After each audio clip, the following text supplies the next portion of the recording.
Hi, my name is Tammy and I'm a registered psychologist and the executive director of Family Counseling Centers.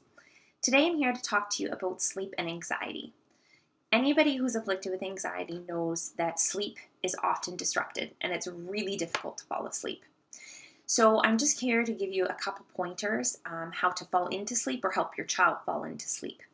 Now, one of the first things you can do is to induce sleep with the use of food.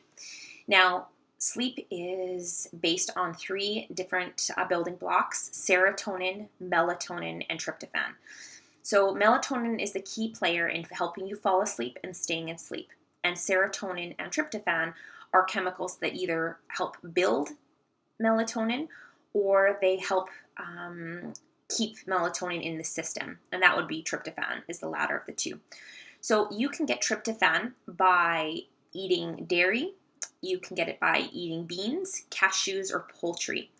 So before bed, it'd be great to have a snack that is high in tryptophan, which will help produce melatonin more quickly, or rather help it be released more quickly. Serotonin is what's going to help produce it.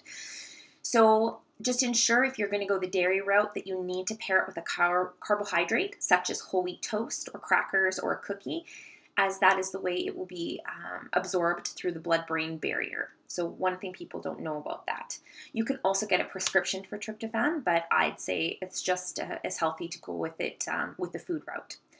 Now, another thing to do is decrease the use of electronics.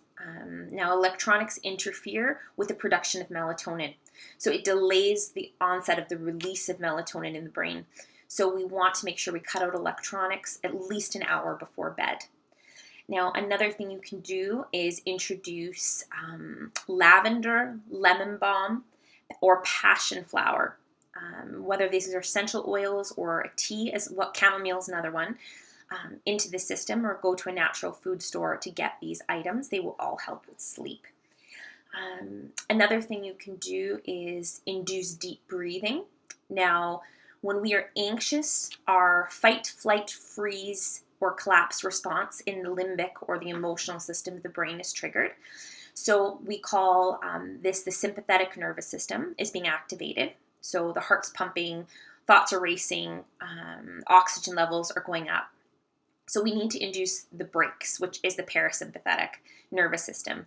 So one way to do this is through deep breathing. This will engage the diaphragm, which then engages the vagal nerve, which sends impulses to the emotional brain and the brain stem, which tells our bodies and our minds that things are safe. Now, to do this, you need to breathe in again all the way to your belly, and you need to do this for at least 10 to 20 minutes. So you'll have to settle into your bed and be prepared to commit to this for more than just 10 breaths. I'm not sure who came up with that number, but we know it's actually more like 10 minutes, not 10 breaths, in order to induce sleep. Another thing you can use is a sound machine or classical music, that we know that having a background noise can often quiet the mind. And you can go onto Amazon and get a sound machine that have such sounds as black noise, white noise, ocean, rain, thunder, things like that. So no human voices should be made available. And this can also help maintain sleep, not just fall into sleep. And again, studies have shown that classical music is also very helpful. The last technique I'm going to give you is something called 5-4-3-2-1, which is a type of self-meditation or self-hypnosis, where you lay in bed and you think of 5 things that you hear. You identify 5 things you hear, 5 things that you see. Now, see meaning imagine the things in the room, don't actually look for them. So 5 things you hear, 5 things you see. We're going to think of 5 different sounds in the room that we can pick up on, whether it's our breathing or a car passing by, and also 5 sensations on our body, meaning maybe it's a tenseness in our shoulders, maybe it's the feeling of the blanket over top of us.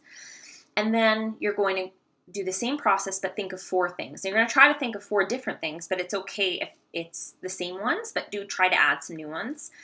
And you keep doing this until you get down to 1. So 5, 4, 3, 2, 1. All the meanwhile, you should be inducing deep breathing in through the nose, out through the mouth, to trigger that parasympathetic response from the limbic system. So these are just a few tidbits to help with sleep, and I hope you find this helpful.